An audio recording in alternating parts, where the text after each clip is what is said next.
High, কেমন আছো তোমরা সবাই? আশা করি সবাই ভালো আছো। আমিও ভালো আছি। সকালবেলায় দেখলাম নিম গাছে অনেকগুলো হনুমান এসেছে। 5টা হনুমান এসেছে। তো তাদেরকে একটু ভিডিওতে ক্যাপচার করে নিচ্ছিলাম সকাল সকাল। এমনিতেই এরা শান্ত থাকে, কিন্তু আমাদের অত্যাচারে মাঝে মাঝে এরা হিংস্র হয়ে উঠে। তো এদের সবাইকে ক্যাপচার করছিলাম। আর আজকে গণেশ চতুর্থী। তো সকালবেলায় চান টান সেরে যাব একটু গণেশ মেলার দিকে। আর আমি তোমাদেরকেও সঙ্গে করে নিয়ে যাব। মা আসছে আর কিছুদিন পর। তো মা আসার আগে তার ছেলে দেখে নেবে না যে মর্তে সব কিছু ঠিক আছে নাকি। তাই গণেশ পুজো শুরু হয়ে গেছে মানে, আর হাতে কয়েক দিনের মধ্যেই মা আসছে আমাদের কাছে, তাই না? এবার দিন গোনা শুরু পালা। আর এবছর গণেশ পুজো 25 বছর। তাই সকালবেলায় প্রভাত ফেরি বেরিয়েছে। আর এই বছর সবথেকে বড় চমক কি জানো? দাঁড়াও, একটু পরে তোমাদেরকে দেখাচ্ছি। যে এই বছর গণেশ পুজোর সবথেকে বড় চমক জিনিস হলো মেয়েরা ঢাক বাজাচ্ছে। এতদিন আমরা ছেলেদেরকে ঢাক বাজাতে দেখেছি, সেটাই দেখে অভ্যস্ত। তাই প্রথমবার মেয়েদেরকে ঢাক বাজাতে দেখে ভালোই লাগছিল। আর এইটা একটা ভালো দিকও, তাই না? আর গর্ববোধও হচ্ছিল। সবাই হলুদ রঙের পাঞ্জাবি পরেছে, দেখো ছেলেরা সাদা রঙের শাড়ি পরেছে আর ঢাক বাজাচ্ছে। সত্যি এটা দেখার একটা আলাদাই মজা, তাই না? আমার তো খুব ভালো লাগছিল মেয়েদের ঢাক বাজানোটা দেখে। সত্যি একটা গর্ববোধ আর একটা ভালো অনুভূতি হচ্ছিল। এবছর যেহেতু গণেশ পুজোর 25 বছর পূর্তি হয়েছে, তাই এইরকম প্রভাত ফেরি বেরিয়েছিল সকালবেলায়। গণেশ পুজো করলে জীবনের সব বাধা দূর হয়, বুদ্ধি ও জ্ঞান বৃদ্ধি পায় এবং সমৃদ্ধি, সুখ ও শান্তি বিরাজ করে। গণেশকে বিঘ্ন বিনাশকারী হিসেবেও পূজা করা হয়। নতুন কোনো কাজ শুরু করার আগে বা গুরুত্বপূর্ণ কোনো অনুষ্ঠানের আগে গণেশের আরাধনা করলে সিদ্ধিলাভ হয় বলে বিশ্বাস করা হয়। গণেশকে বিঘ্ননাশক বলা বা বাধা দূর করার দেবতা হিসেবেও পূজা করা হয়। তাই গণেশ পুজো করলে জীবনের সকল বাধা প্রতিবন্ধকতা দূর করা যায়। গণেশকে বুদ্ধি ও জ্ঞানের দেবতা হিসেবেও পূজা করা হয়।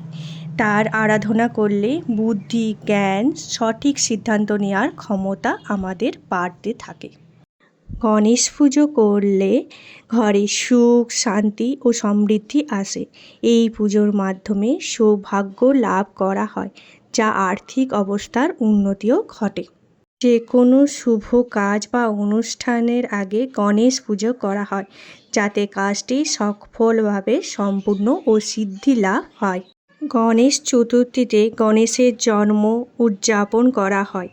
এছাড়াও বুধবারে গণেশ পুজোর জন্য খুব ভালো দিন হিসেবেও ধরা হয়েছে। এই দিন গণেশের আরাধনা করলে বিশেষ ফল পাওয়া যায় এবং এই পূজার মাধ্যমে ভক্তরা তাদের মনস্কামনা পূরণ হয়। আর কিভাবে গণেশ পুজো করা হবে বা কেমনভাবে কী কী চাই, সেই জন্য আমার একটা আলাদা শর্টস ভিডিও আছে, চাইলে তোমরা ওই ভিডিওটা দেখে নিতে পারো। আর কারা কারা ওই ভিডিওটা দেখেছো সেটা ঝটপট কমেন্ট করে জানিও। সন্ধেবেলায় আমি আর মা বেরিয়ে গেছিলাম এখানে গণেশ মেলা দেখতে। 7 দিন ধরে আমাদের এই গড়বেতাতে গণেশ মেলা হয়। এই বছর অবশ্য বেশি দোকানপাট বেশি বসেনি, আর সেই রকম ভিড়ও থাকেনি। কেন জানি না, সেটা হয়তো প্রতিদিনই বৃষ্টি হচ্ছে, সেই হিসেবেই এবছর সেইভাবে একটু মেলাটা জাঁকজমকপূর্ণটা কমেই গেছিলো। আগে গণেশ পুজোতে তো আমি 7 দিনেই আসতাম, আর কিছু টুকটাক কেনাই হতো। এবারে কি কিনবো আর খুঁজেই পাচ্ছি না, কারণ সেইভাবে তো মেলাটা বসেইনি, তাই না? চলো একটু গণেশ বাবার দর্শন করে নিই। আর তোমাদের ওখানে গণেশ পুজোতে এরকম মেলা হয় নাকি সেটা কমেন্ট করে জানিও তো। আর কারা কারা গড়বেতা থেকে আমার ভিডিওটা দেখছো তারাও একটু কমেন্ট করে জানিও। আর তোমরা মেলা গেছিলে নাকি সেটাও জানা, তোমাদের কীরকম অভিজ্ঞতা আছে। তোমরা গণেশ পুজোর দিন মোদক তৈরি করেছিলে নাকি? যদি রেসিপিটা জানতে চাও, মোদক তৈরি করার সহজ রেসিপিটা, তাহলে আমার ইউটিউব চ্যানেলে দেওয়া আছে। আর না হলে আমাকে কমেন্ট করো, আমি তোমাদের লিঙ্কটা প্রোভাইড করে দেব। দেখো কি সুন্দর চারিদিকে লাইট দিয়ে চড়কগুলো সাজানো হয়েছে। চড়কগুলো তো দেখতে খুব সুন্দর লাগছিল, কিন্তু এতটাও সাহস থাকেনি চড়কে ওঠার মতো, আর ভিড়ও থাকেনি। চড়কগুলো তো পুরো দাঁড়িয়েই ছিল। আর কাচের জিনিস দেখো, অনেক রকমের জিনিস। মেলায় আসা মানে হরেক জিনিস দেখার, তাই না? কোনটা ছেড়ে কোনটা নেব সেরকমও অবস্থা অনেক সময় হতে থাকে। কিন্তু এই বছর তো আমি সেরকম কিছু পাচ্ছিলামই না যেটা আমি নেব বলে ঠিক করেছিলাম। তো মায়ের সাথে একটু ঘুরে ঘুরে দেখছিলাম যে কিছু নেওয়া যায় নাকি। আর দেখতে দেখতে এখানে মূর্তিটা দেখো, বলো তো এখানে কোন মূর্তিটা আমি কিনেছি?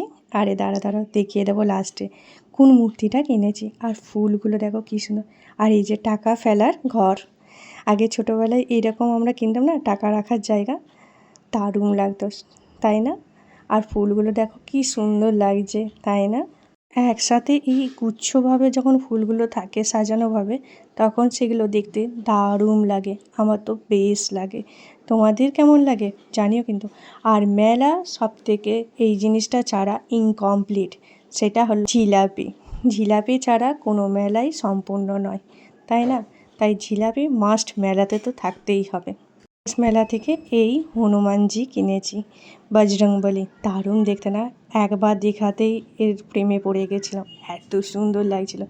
তাই আমি আর মা তো সময় নষ্ট না করে হনুমানজিকে বাড়ি নিয়ে চলে এলাম। চলো ভিডিওটা এবার শেষ করি। কেমন লাগলো কমেন্ট করে জানিও কিন্তু।